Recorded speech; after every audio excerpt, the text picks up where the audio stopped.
சின்ன சின்ன காரணத்துக்கெல்லாம் கோபம் வராம இருக்கணும்னா ஒரு பையும் சில கற்களும் போதும். அது எப்படின்னு பார்க்கலாமா? ஒரு ஊர்ல ஒருத்தர் இருந்தாரு. அவருக்கு எதுக்கு எடுத்தாலும் கோபம் வரும். ஒரு நாள் ஒரு குரு கிட்ட போய், சாமி, எனக்கு ஏன் சின்ன விஷயத்துக்கெல்லாம் இவ்ளோ கோபம் வருதுன்னு கேட்டாரு.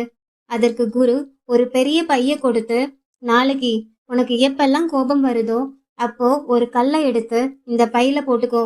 ஆனா சாயங்காலம் வர இந்த பைய நீ ஏன் சுமக்கணும்னு சொன்னாரு. அவரும் சம்மதிச்சாரு. தற்செயலா ஒருத்தர் இடிச்சிட்டாரு. அப்போ ஒரு கல்ல பைக்குள்ள போட்டாரு. சாப்பாடு லேட் ஆச்சு. இன்னொரு கல். இப்படி சாயங்காலத்துக்குள்ள அந்த பை கற்களால நிறைந்து ரொம்ப கனமா இருந்தது. அவரால அந்த பைய சுமக்கவே முடியல. குரு கிட்ட போய், சாமி, என்னால இந்த பாரத்தை தாங்க முடியலன்னு சொன்னாரு. அப்பதான் அவருக்கு ஒரு உண்மை புரிஞ்சுது.